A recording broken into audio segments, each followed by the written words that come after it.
धनंजय भाई, मेरे ख्याल से कारण यह भी रहता है कि जो राज्यों के विज्ञापन मिलते हैं उसमें सबसे ज्यादा विज्ञापन अंबानी के चैनलों को मिलते हैं। उत्तर प्रदेश की बात करूं, एक पत्रकार है, उन्होंने आरटीआई मांगी थी। करोड़ों रुपया, सैकड़ों करोड़ रुपया एक साल में अंबानी के चैनलों को उत्तर प्रदेश सरकार ने दिया है। मतलब मेरे और आपके टैक्स का पैसा सरकारें इन अंबानी के चैनलों को दे रही है कि हमसे रुपया लो लेकिन माचिस भी साथ में लो, समाज में आग लगाओ। आम आदमी के टैक्स के पैसे से इस देश में आग लगाई जा रही है। अंबानी को दिख नहीं रहा है कि वो कितना हिंसा का माहौल इस देश में तैयार कर रहे हैं। आने वाली नस्लें, आने वाली पीढ़ियां, मुझे नहीं पता कि अंबानी के बारे में क्या सोचें होंगी, लेकिन अगर सच सोचेंगी तो अंबानी को सुन के सिर्फ शर्म से चुप जाएगा कि देश में जो आग लगा रहे हैं वो खलनायक की तरह देश में स्थापित हो रहे हैं। मुझे नहीं समझ में आ रहा अंबानी ये समझ क्यों नहीं पा रहे हैं, धनंजय जी। देखिए, अंबानी को हमने नहीं चुना, प्रधानमंत्री को हमने चुना। और इस देश में सबसे बड़ा सबसे ताकतवर अगर कोई है तो वो प्रधानमंत्री है। अंबानी की ताकत नहीं है उसके सामने, प्रधानमंत्री के सामने। कई अंबानी आएंगे चले जाएंगे, प्रधानमंत्री सबसे बड़ी ताकत है। इंडिया को रिप्रेजेंट अंबानी नहीं करते।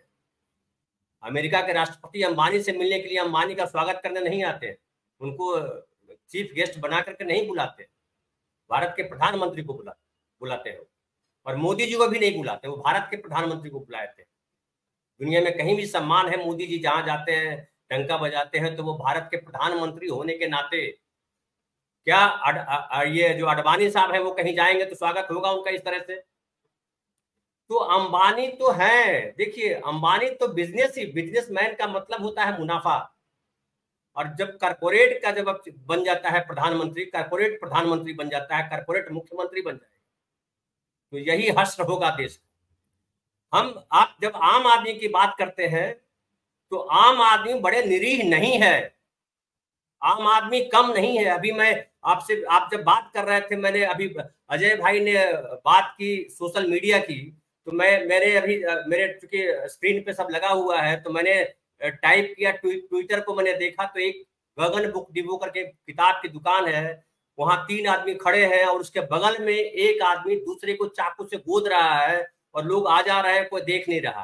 फिर एक आदमी भाग के आता है और चाकू वाले आदमी को पकड़ता है और दूसरे और आदमी आते हैं उसको भी पीटते हैं और फाइनली दोनों लेटा हुआ। ब्लड इतना है कि सिनेमा में भी इस तरह से हम लोग ब्लड नहीं डालते और नॉर्मल हो रहा है। और अभी जो आप घटना देखिए आपने, जयपुर से जो मुंबई आ रही थी ट्रेन और पालघर में जो घटना हुई, क्या इसे भयभीत नहीं करता है हम सबको? हम फ्लाइट से जा रहे हैं, हम ट्रेन से जा रहे हैं, हम बस से जा रहे हैं, कहाँ कौन आएगा, पुलिस वाला मार देगा, कोई हिंदू बन के मार देगा, कोई मुसलमान बन के मार देगा, कौन मार देगा, कौन गोली चला देगा। ये आज ऐसी स्थिति बन गई है। किसने बनाई? हम नागरिकों ने ही बनाई है। हमने, जो आम आदमी जिसको कह रहे हैं, उसी ने बनाया है ये देश। और एक जब अक्सर बात करते हैं वेलफेयर स्टेट की, हम अक्सर चर्चा करते हैं इस पे कि जो सरकारी कंपनियां हैं उसका मुख्य उद्देश्य होता है सेवा, वेलफेयर, मुनाफा कमाना उसका काम नहीं होता है। इसलिए जो हमारा बीएसएनएल था वो गांव-गांव में अपना नेटवर्क लेके गया, लेकिन जो प्राइवेट कंपनियां होती है उसका मूल काम होता है मुनाफा। वो वहीं जाता है जहां उसको मुनाफा होगा, जहां मुनाफा नहीं है वहां नहीं जाएगा। इसलिए आप आईसीआईसीआई बैंक हमारे गांव में नहीं देखेंगे, वहां पीएनबी है, एसबीआई है। लेकिन इस देश के नागरिकों को समझ में नहीं आता है कि प्राइवेटाइजेशन कर करके मोदी जी देश का कैसे बंटाधार कर रहे हैं।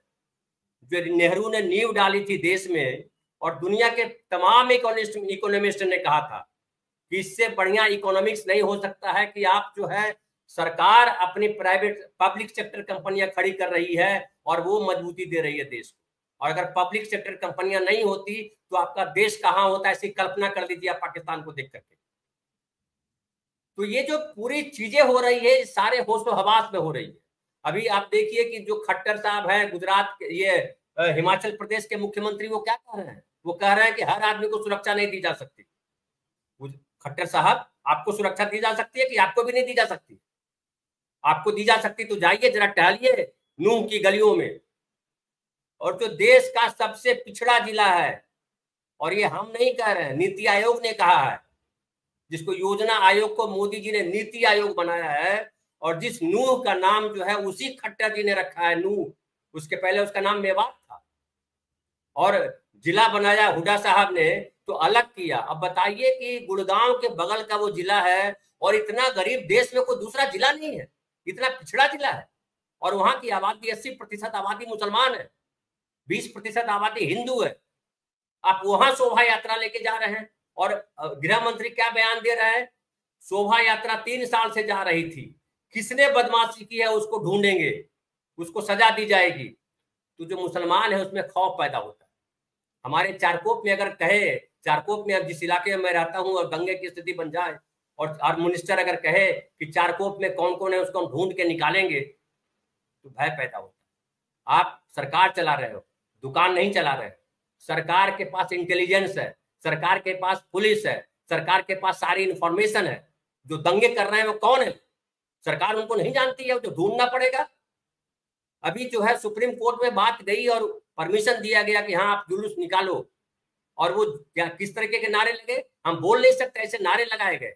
और क्या आप बोलेंगे जब इस देश का मंत्री ऐसा नारा लगाता है, खटिया नारा, तो वो तो भीड़ है। वो नांगलोई पुलिस स्टेशन का मैं वीडियो देख रहा था, उसके सामने जो है भीड़ जो है किस तरह से नारे लगा रही है। मतलब ऐसे वो एक सुरेश चौहान करके व्यक्ति है, कोई चैनल चलाता है, पता मैं बहुत जानता नहीं उसके बारे में, वो किस तरीके के भाषण दे रहा है।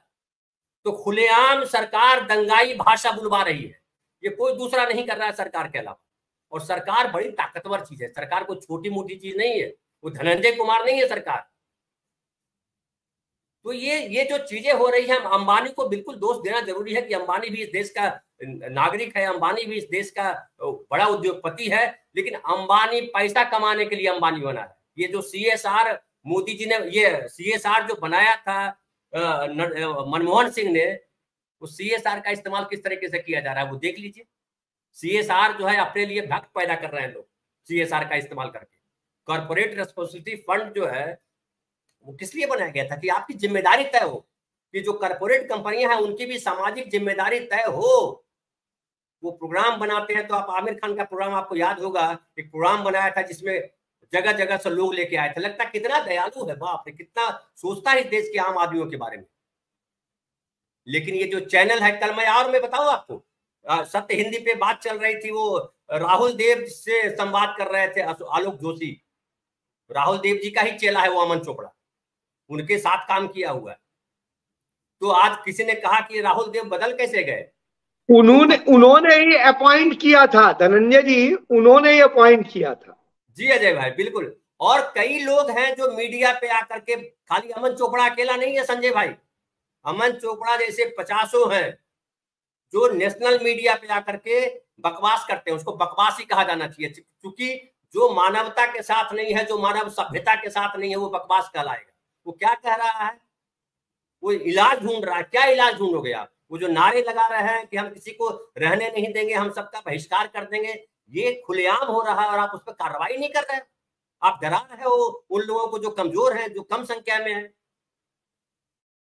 लेकिन भाई आप अब ये घटना, एक मैं थोड़ा सा 1-2 मिनट और समझ लूं, हालांकि सबको पता होगा, लेकिन फिर भी बोलना जरूरी है, बार बार बताया जाना चाहिए इन चीजों को। आप देखिए जो घटना शुरू कहां से हुई, नूह वाली घटना जो है वो शुरू हुई कि जो वो मोनू यादव है उसके आने की खबर फैली कि जो जुलूस है उसमें वो आने वाला है। उसने अपना स्टेटस लगाया और उस स्टेटस में कहा कि मैं और मेरी टीम आ रहे हैं।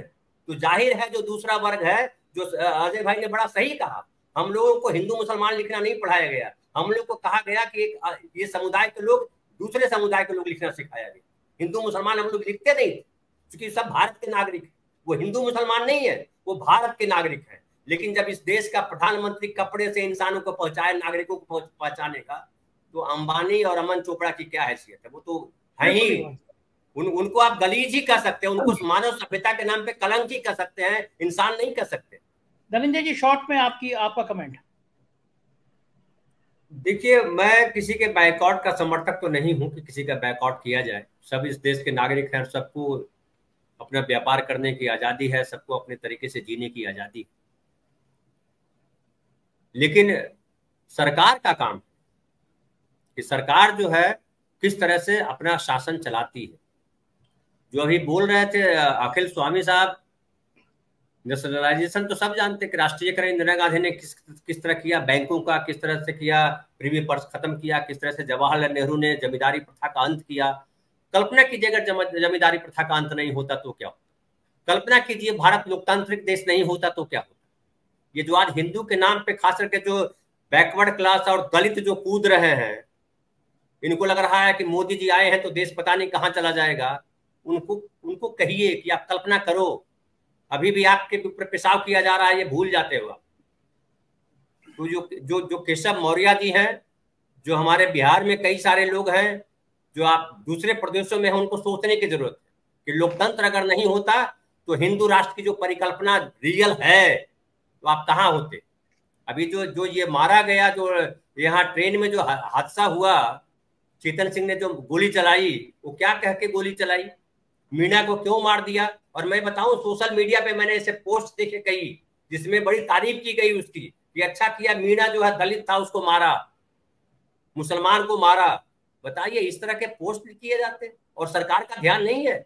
सरकार जब हर जगह ध्यान रहती है, सरकार का ध्यान हर जगह है, तो इस पे ध्यान क्यों नहीं है। संपादक क्या लिखेगा, क्या बोलेगा, इस पे ध्यान दे रहे हो, लेकिन कौन कहाँ जहर फैला रहा है वो नहीं दिख रहा आपसे। तो मैं मानता हूँ सरकार जो है वही दोषी है और सरकार को चुनने वाले हम दोषी।